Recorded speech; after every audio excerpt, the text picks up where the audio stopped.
할렐루야. 아멘. 반갑습니다. 오늘 누가복음 19장 1절에서 10절 본문으로 이제는 예수님과 눈 맞출 시간이라는 제목으로 여러분과 하나님의 은혜를 나누고 싶습니다. 목요일이면 요즘 제가 예심 전도학교라는 곳에 가고 있습니다. 그곳에 예심 대구 지부장이신 동암교회 한유도라는 목사님이 계시는데요. 매주 그분이 강의를 하고 있어요. 그런데 매번 제가 그 강의를 들을 때 참 이분이 지혜가 있으시다 하는 생각이 듭니다. 그래서 그 강의를 듣고 나면 꼭 한마디씩은 제가 감동을 받습니다. 어제는 그분께서 이런 말씀을 하셨어요. 전도는 내 울림이다. 많은 말씀들 가운데 지나가는 말씀이었는데 이 말씀이 저에게 꼭 박히는 거예요. 전도는 나의 울림이다. 내 울림이다.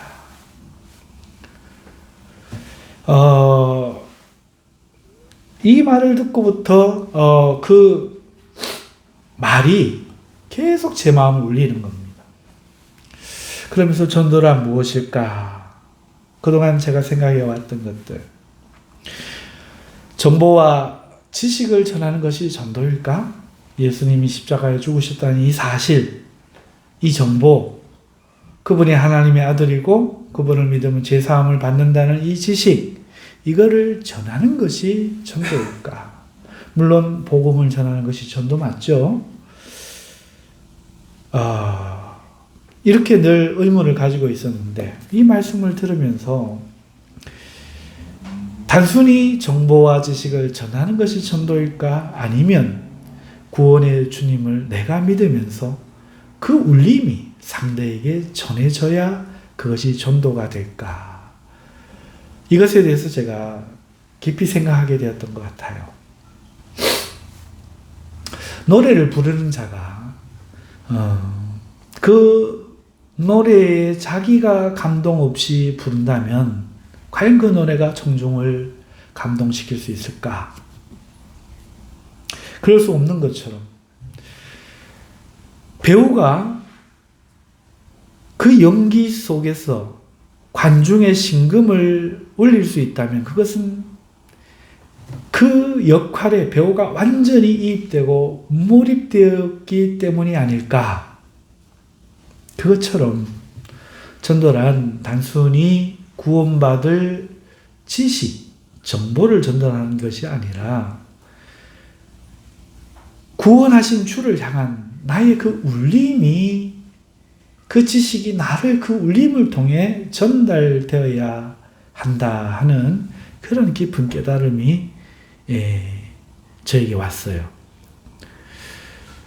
복음을 전하고 싶어서 우리가 애를 쓰죠. 전도하려고.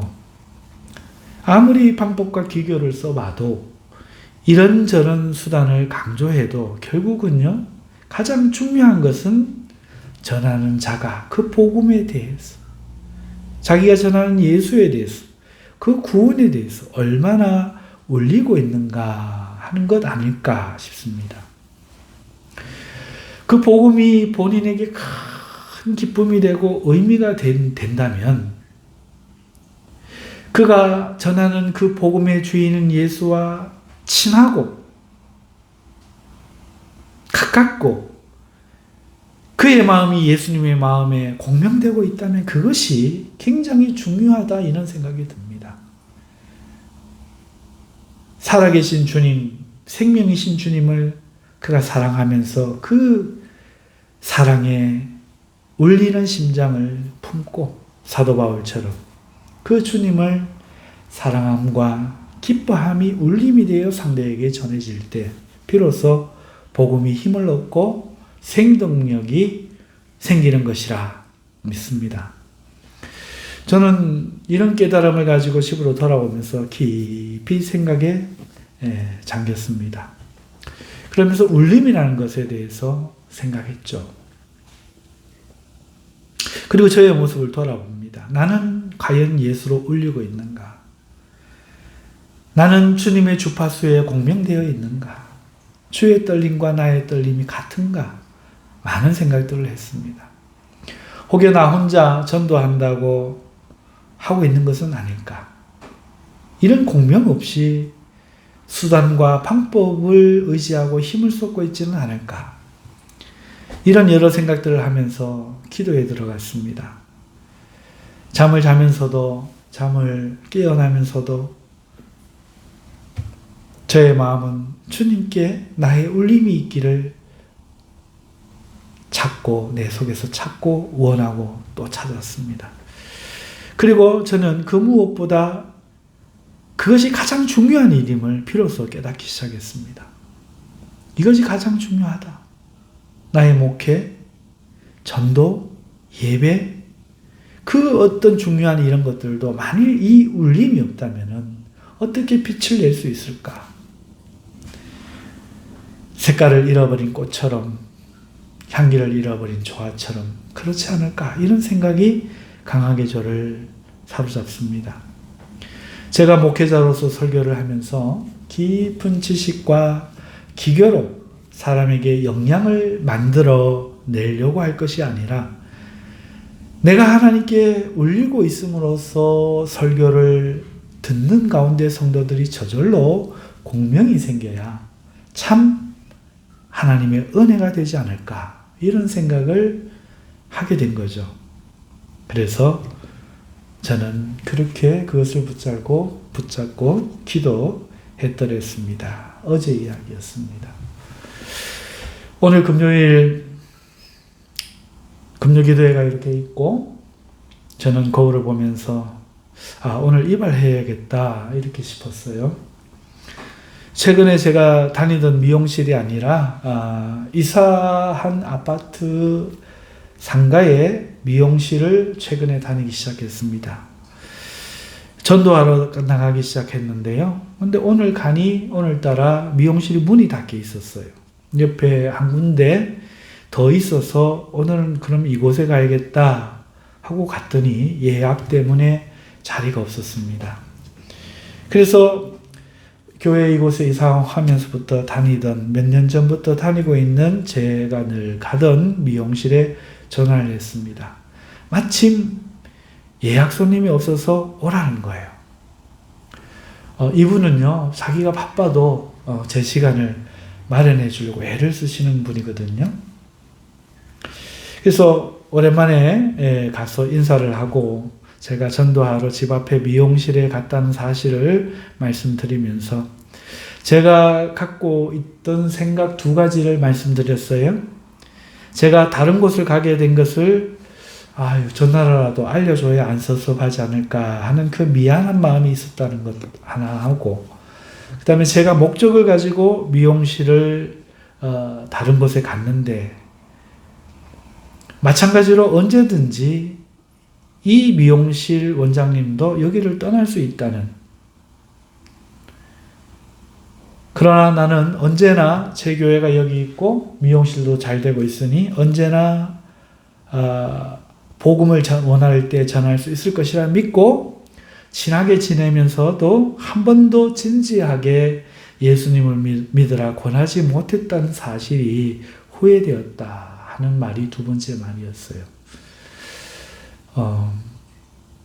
그러면서 저는 오늘 원장님 꼭 예수님 믿으세요. 저는 항상 볼 수 있을 것이라 생각해 적당한 때만 기다렸는데 이 세상에 오는 것은 정해져 있지만 가는 것은 시간이 정해지지 않았는데 만일 잘못되어서 원장님이 내게 나중에 왜 그렇게 친하게 지내면서도 예수님을 믿으라고 간절히 권해주지 않았느냐 하시면 그때 내가 어떻게 감당할 수 있을까 싶습니다. 그래서 진지하게 권합니다. 원장님, 예수님 꼭 믿고 천국 가시면 좋겠습니다. 이렇게 이야기를 했어요. 그러면서 파스칼이 1650년 파리 대학에서 강의하던 내용도 들려주었습니다.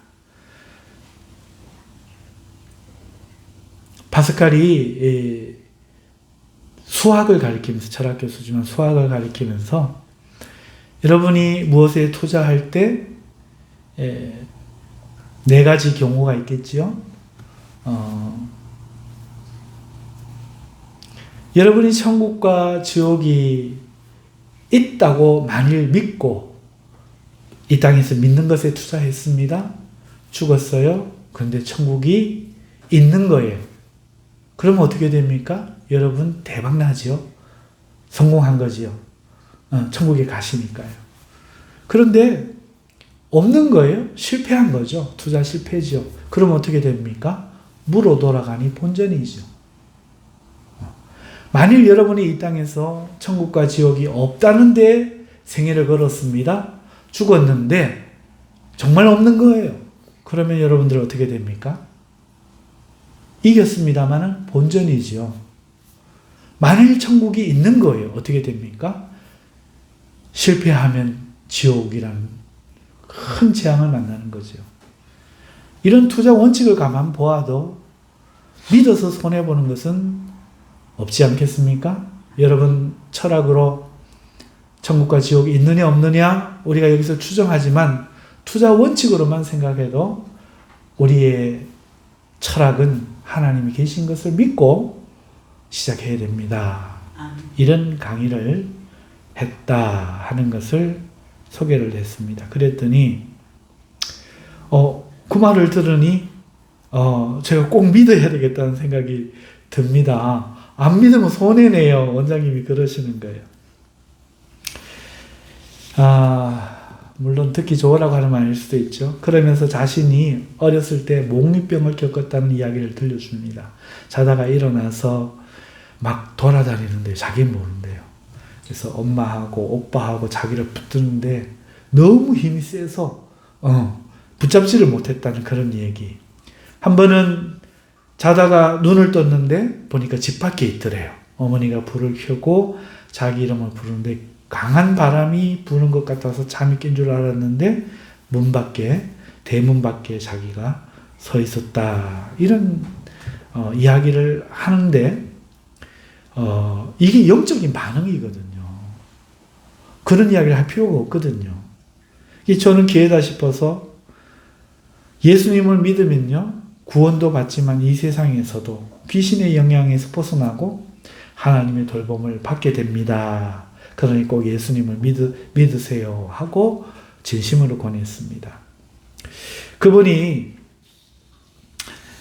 이 말을 듣고 자기도 예전에 교회 한번 다녀볼까 생각했지만 일요일에 교회 가는 것 너무 힘들어서 포기했다고 합니다.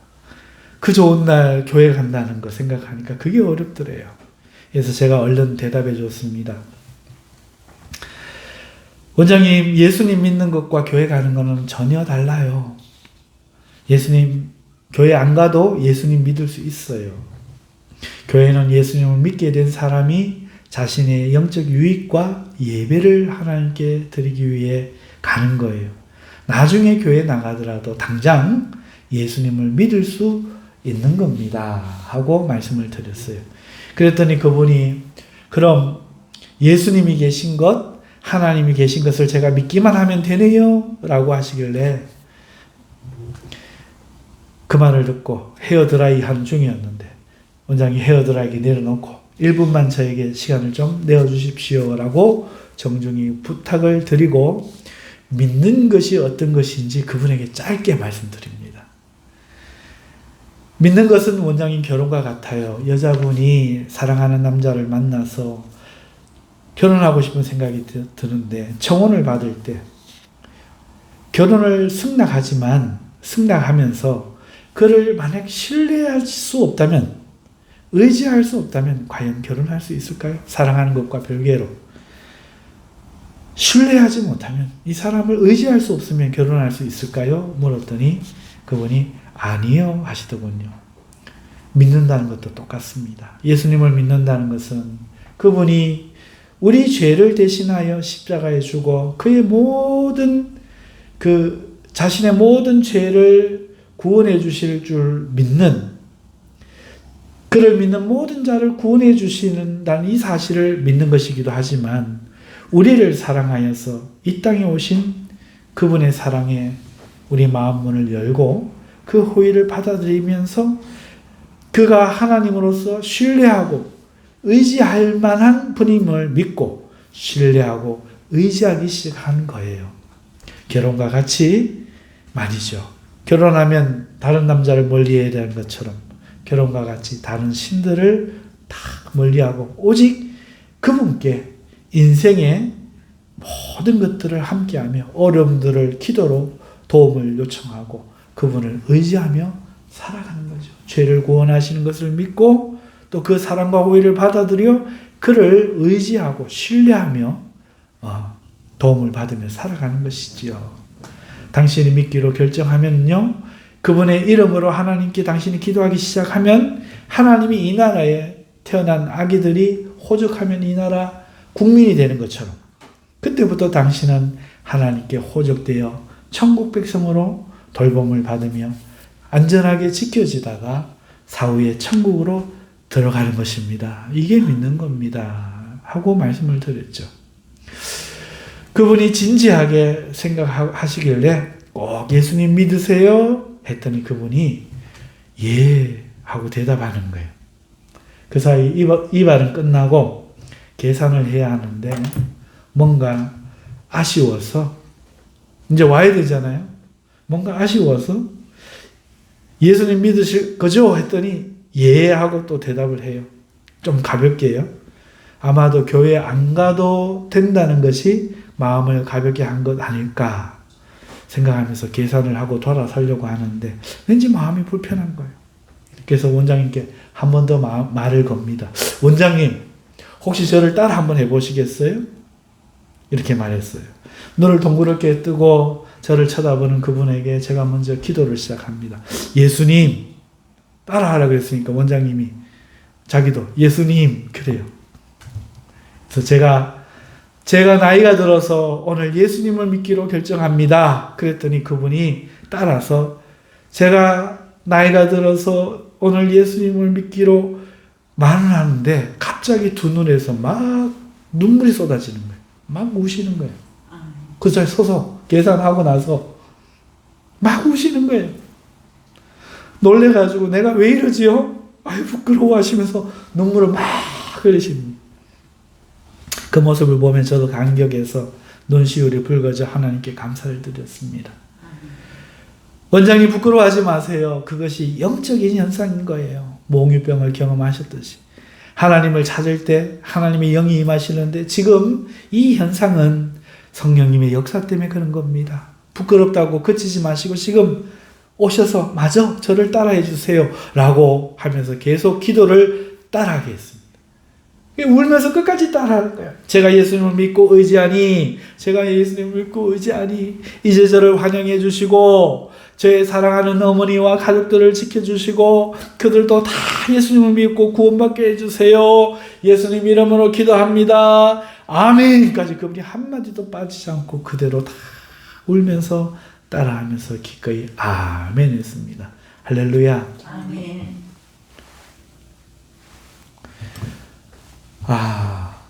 하나님이 그동안에 제가 복음을 제대로 전하지 않고 기회만 보고 있었는데 이렇게 사람을 구원하시는구나. 저는 그분에게 주의 하나를 줍니다. 이제부터 귀신들이 원장님 못 믿게 하려고 방해하고 의심하게 할 터인데 믿기로 한 그 마음 잘 지켜야 합니다. 하나님께 기도하며 의지해야 합니다. 하고 이렇게 당부의 말씀을 드렸어요. 그분도 꼭 그렇게 하시겠다 대답을 하고 그때 마침 손님이 들어와서 저는 그분과 붉어진 눈물로 얼룩진 눈을 맞추며 파이팅 해주면서 물러나왔죠. 전도는 내 울림이다 라는 말씀을 듣고 구원의 주 예수를 깊이 묵상하면서 그분과 하나가 되기를 제가 그분께 공명되기를 원하며 기도했었는데 오늘 주님이 그 응답을 저를 통해 보여주신 것 같았어요. 목회자로서 저는 교회 성도들을 만드는 것이 아니라 오직 영혼의 구원을 위해 순수한 복음을 전하고자 했고 주님의 마음과 하나 되고자 했고 저의 마음이 주님의 마음과 통했음을 비로소 알게 되었습니다. 여리고성의 죄인 삭개오는 홀로 죄인이라는 지탄을 받으며 살아왔습니다.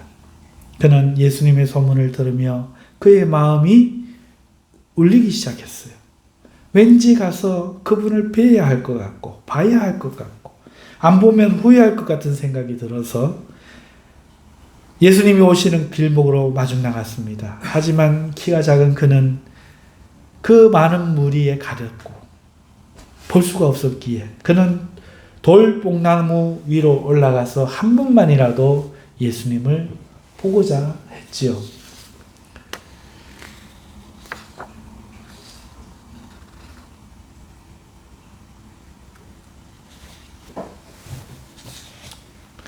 준비해 놓은 원고가 윗부분이 사라졌네요.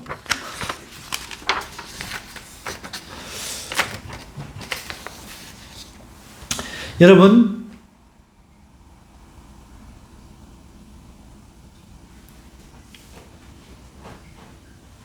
이 삭개오의 마음이 예수님을 또 공명시킵니다. 그 길로 오시던 예수님이 무화과 나무 아래 서더니 삭개오를 쳐다보며 눈을 맞추는 겁니다. 그리고 삭개오야 속히 내려오라, 내가 네 집에 유하여야 하겠다.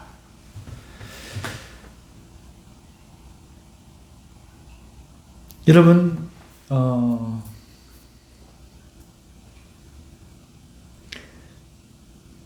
모두가 죄인이라고 했지만은 인생의 의미를 발견할 수 없었지만은 저 예수님은 다른 사람과 다를 것이라고,